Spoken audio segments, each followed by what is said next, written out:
Hi guys, welcome to the channel once again. Today we've got a special watch, something I've been waiting for a long time. It's a watch brand called Ginault, and it's a Rolex Homage that has been really popular on the internet and by Rolex enthusiasts. People have been talking about this watch. It's got a controversial history, but today we're not going to talk about that. We're just going to focus on the watch itself. So I'll be doing the unboxing today. I took it out of the puzzle, but I haven't really opened it. I was hoping to share with you guys firsthand on the camera here. So yeah, here's the box here. It's a box with a white cardboard covering, and yeah, so this is it. Let's have a look. Right. So it comes with a bracelet too. So very nice. Always appreciate when you get stuff like this, because then this tool will be really specific to this bracelet, which is good. So you won't break the sizing is definitely fit for the screw, and you don't have to mess around with finding the right size or risk breaking the screw of the bracelet. So it's got a cover on the watch here, and on the looks like on the side and on the bracelet as well. So we'll get to the watch in a sec. Let's have a look what else is in the box. So we've got a Ginault paper here. It's got the writings for the warranty stuff. It's got my name on it. It's got the model number 201870. GS stands for gold cent. So I've ordered a watch with the gold cent lume. Also ordered an aluminum version of the bezel. So I did ask them to include a ceramic bezel just so that I can show you guys on YouTube, which John has kindly included for me. I'll take this off and show you guys in a minute. Here's the other paper it came with. So it's got all the movement measurements, and looks like it says 42-hour power reserve. Oh, here we go. So it's got an ETA 2824-2 movement here, which is good because that means the parts will be readily available, pretty easy to get, and pretty serviceable when it comes time to service it. Right, so now we get to the watch itself. So let's take this out. Now, and also it says hand built in America right here. Let's try and put the box away. Cool. So, alright, let's try and peel this off.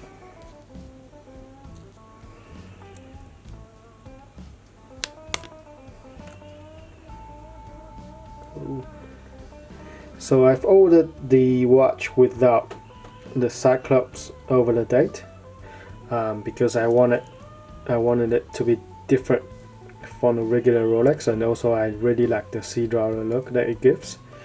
And it looks like the background of the date is also gold as well, which is really cool. So it matches the lume, the gold cent lume as well. Here's the watch. Wow, this is really a really well made watch. I'm really amazed at the quality. So let's try and take the side off so we can. So let's try and give it a feel wind here. So, I'm not too sure if you can hear it.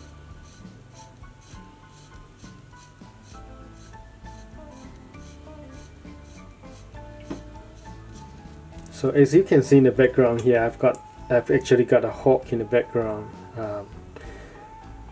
Let's compare it to the whining sound of Rolex just to see what the differences are.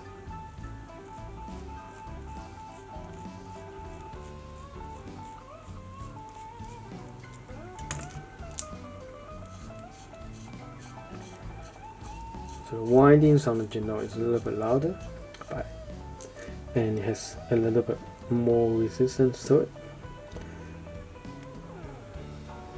but it actually felt pretty similar. And it's got an oyster style bracelet. The chamfer design on the lock, the lock design, has actually used the design from the previous Rolex. So this Rolex here has got quite a chunky lock, but whereas this is nice and thin and nicely tapered down. It's a very nice chamfer. I actually prefer the chamfer on the Ginault better, because it's using a design from the previous generation of the Submariner on the right here, and it's actually, Ginault has done really well here, because it's trying to take the best design from the previous Rolex. As you can see from the hands, it's actually using the hands design from the Rolex 5517, which is made around era 1977, I believe. And the second hand is red, which resembles the Yachtmaster second hand, and it's got the maxi dial index, which is slightly bigger than the previous generations. And the bezel, actually the original bezel that's supposed to come with this is this one here, which is the sea dweller bezel. Let's try and take it out. Please excuse my baby crying in the background. She's just having a large nap. Alright. Yeah, so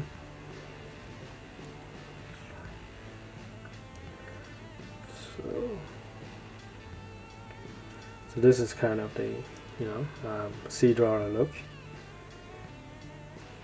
which is actually really cool as well. But I think they are also trying to make a blue version out of this ceramic bezel, but I think they're having they are trying to pin down that blue tone, which they haven't quite done so yet. And hopefully later on, when they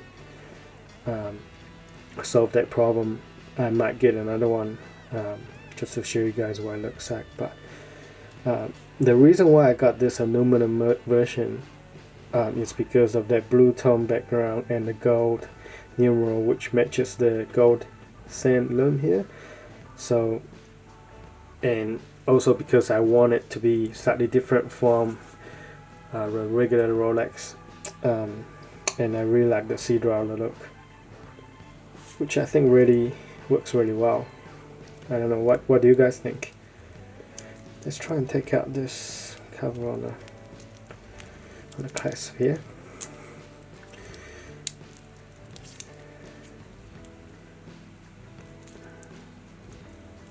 Well, let's take out the bracelet first.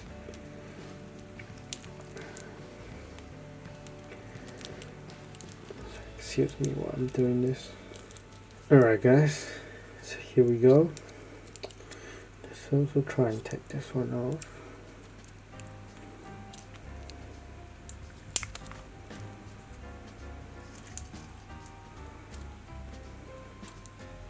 And this one.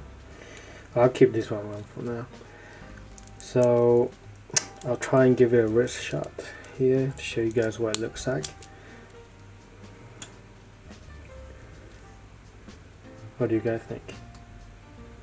I really like it. So the crystal here is sapphire, and this one doesn't. This sapphire here without the cyclops doesn't have the reflective coating. For some reason, I kind of hope they have one, at least on the inside, but this one doesn't. So you can see the light play with the sapphire crystal here, which is also really cool as well. I don't really mind. So for comparison, I'll try and put them together next to each other.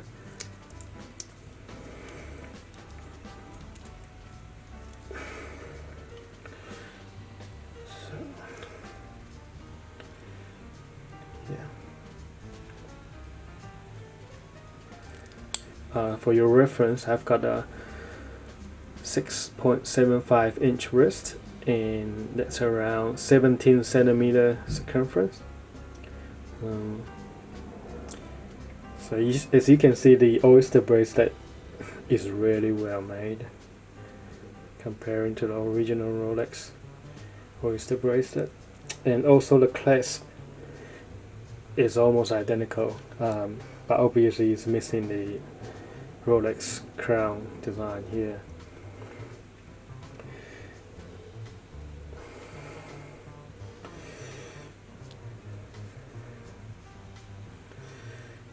Yeah, it's really nice. I know you might be wondering, what about the glide lock? And I'll show you guys.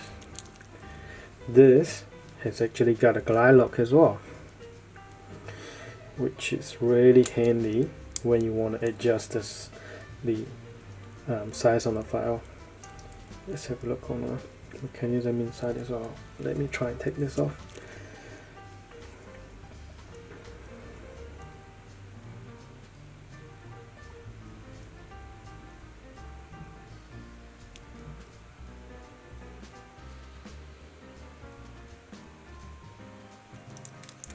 So you can actually see, put them next to each other.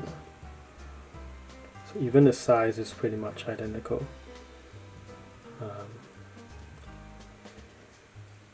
If I just show you this, you probably can't tell which one is Rolex, which one isn't. Right, except I didn't take the cover off on this.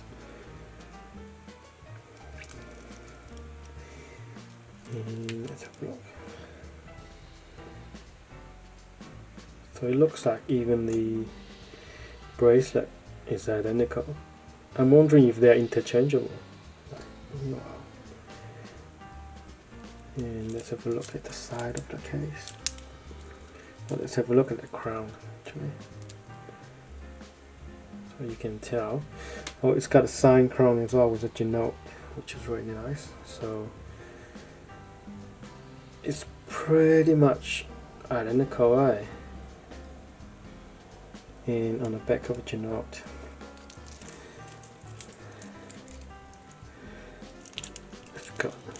it's got the writings on them. It looks like it's got a cover as well.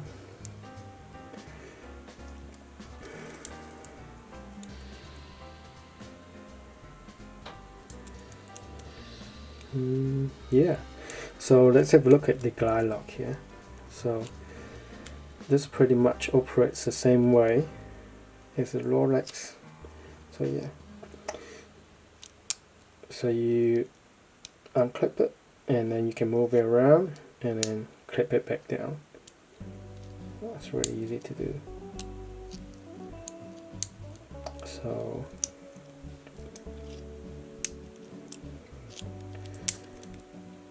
I've got that. Let's have a look at the Rolex version. Right. So the Rolex has got a really definite click, as you can probably hear.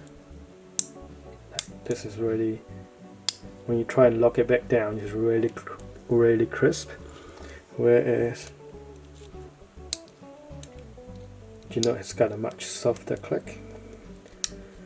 But otherwise, you know, they even look, let's try and unfold it. They even look really close to each other, if not identical. And they serve the same purpose. So yeah, what do you guys think? You know, for a fraction of the price for the Rolex, you can get a really nice watch that, you know, I forgot to lock my crown, that not necessarily clone the look of the Rolex. Instead it takes the best design of the Rolex and try and put them together in one watch. You know, it's got a nice chamfered lock, and it's got a really cool sword hand instead of the Mercedes hand you see on the Rolex. It's got a modern oyster bracelet. It's even got the glide lock, Let me try and change the time so we can see the logo in full. So it's got a 2 click to adjust the time. Let's try and do this. So you can see the logo Ginault. And under that it says, what does it say? Kinetic. So you can see the, so let me readjust it so we can read it easily. So under the Ginault it says kinetic continual state, and under that it's got 4 lines, which some people think it's a bit much, but I don't really mind, to be honest.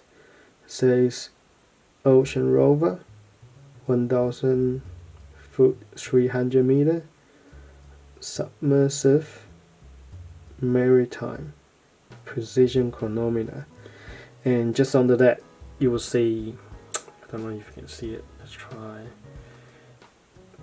Right there you can see it says hand built in America. And yeah, just look at the bezel combination with the gold sand lume. I think it does it for me. Alright, I forgot to take off this cover on the side. Show you, man. Wow, it's really nice. So it's got the polished side. So I'm gonna try and keep this on, so that's why I don't want to peel it off. I want to keep it on for a little while before I decide if I should take it off or not. Yeah. I'll try and put it on my hand one more time.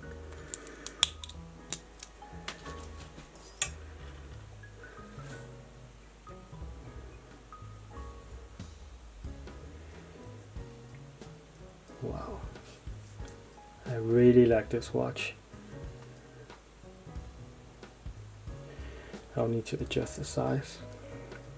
It's quite wide right now. But yeah, I think it's gonna work well. What do you think? Do you like the look? Do you not like the look? Tell me in the comments below. I'll put it on one more time together with the Rolex here.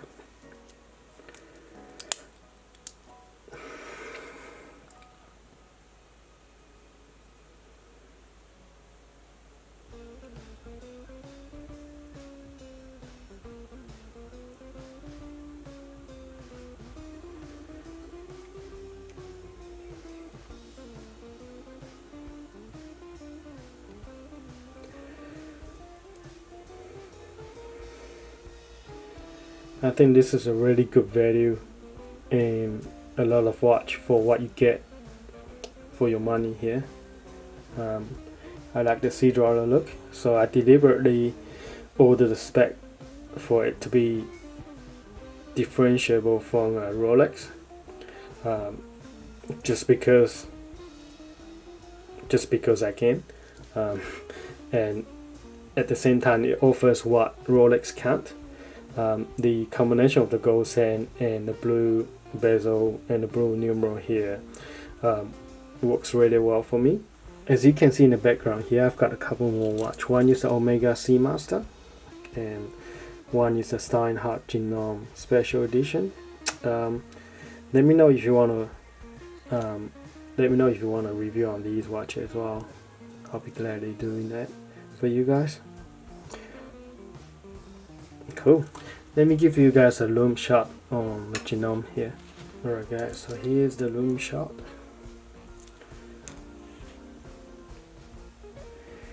And just for comparison, this is the lume from Rolex here.